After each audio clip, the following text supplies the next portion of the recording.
What's going on, guys? Welcome back to another video. I'm finally back in New York. So most of you guys are getting close to submitting your CASPA applications. So in today's video, I'm gonna be going over the secondary application, also known as the supplemental application, and things that you should consider when filling them out. Once you submit your CASPA application to programs and you get verified, you should expect to receive a supplemental application within a few days to a few weeks of your submission date. So the whole point of secondary applications is to get a better feel for you as an applicant to their specific program. So the questions that you're gonna be asked are gonna be more school specific, and they just wanna get to know you better as an applicant. Be sure to keep in mind that some schools have their secondary application on CASPA itself. Once you choose a school on CASPA, you can see if they need additional information on the CASPA primary application, and some schools have their secondary on the CASPA app. So be sure to fill those out accordingly and make sure that you don't submit anything to a program without filling out all the information. Once you receive your supplemental application, when you turn it in, you're gonna be asked to pay a supplemental fee. Most of the time, if not all the time. And this fee can range from $40 to $100, which is crazy, right? That's on top of your CASPA fees. So you need to keep that into account when you're budgeting and thinking about finances, that most schools that require a supplemental application usually require a fee as well. So for me, I received a secondary or a supplemental from every program except one. Yes, I'm looking at you, Cornell.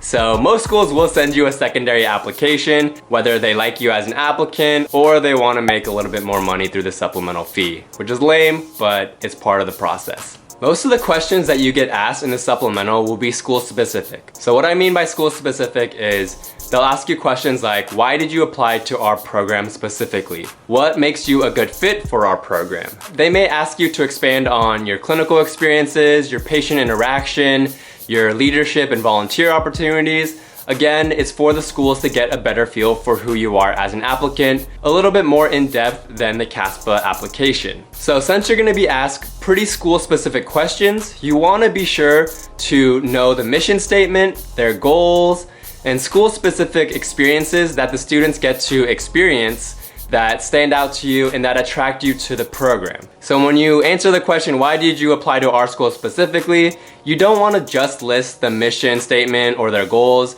You want to do some research, maybe contact some current students, see what the program does that's unique specifically to that program that attracts you to wanting to be a student at that program. You know, maybe they do work at a homeless shelter or provide free clinic to people in underserved areas, and that's something that interests you. Make sure you include school-specific experiences and not just list the mission statement or goals verbatim. So the more specific you are to the program, the better. Makes sense, right? My personal goal when I received secondaries was to complete them no later than 1 week after I received them. So for me, I was at the tail end of working full-time as a PT aide, and after work, I would go straight to Starbucks and work on secondary applications for 3 to 4 hours. Another thing to keep in mind is don't copy your supplemental responses from program to program.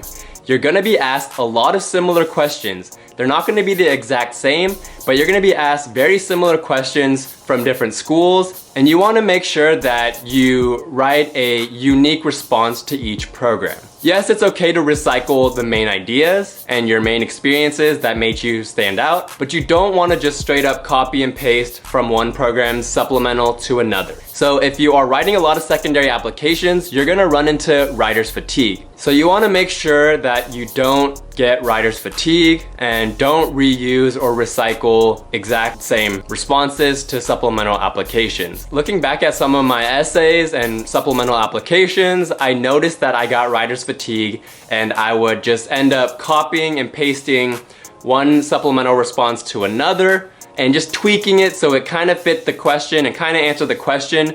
But if I just completely wrote the main ideas out again to answer the questions more effectively, I think I would have been more successful in those supplemental applications. But that's something that I want to encourage you guys not to do, is don't just straight up copy and paste your responses from one program to another. Another straightforward tip I'd say is answer the question that's being asked. You usually only get 300, 400, 500, 600 words or characters And that's not that much. That's like about a paragraph, 2 paragraphs worth of writing. So when you are filling out the supplemental responses, be sure to be concise, be effective in what you want to convey. Be short and sweet. You don't have to ramble on. You don't have to include super unnecessary information.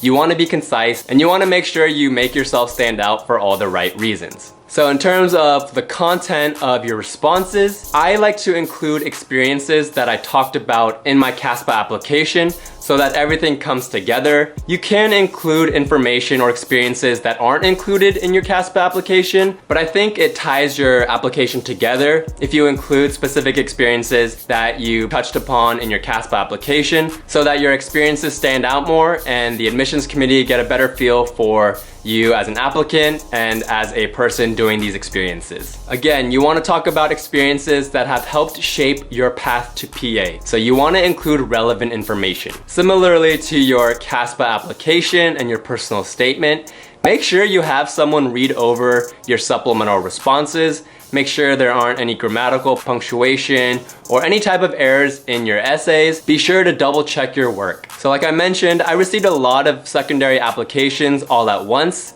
and so I recommend and encourage you guys to not be overwhelmed.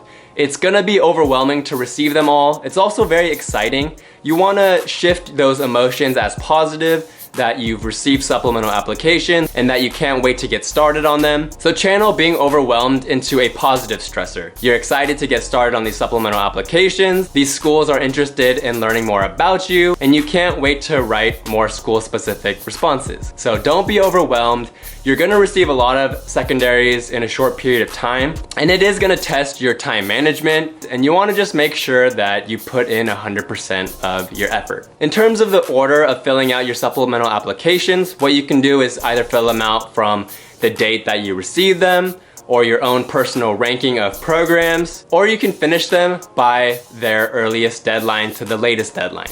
As most programs operate on rolling admissions, you want to submit your application earlier rather than later. And the earlier, the better, because there's more seats available for you, there's more interview slots available for you, and will increase your chances of receiving an interview. So you want to finish the secondaries for programs that have earlier deadlines if they're on rolling admissions, and you can even save the secondary applications for programs that don't operate on rolling admissions and finish those closer to the deadline or after you finish the secondaries for programs that are operating on rolling admissions. Programs on rolling admissions should be a little bit higher priority than the programs that aren't on rolling admissions. Hope this video was helpful. Please give it a like if it was. Don't forget to be like my blood type, be positive. I'll see you guys in the next one. Peace.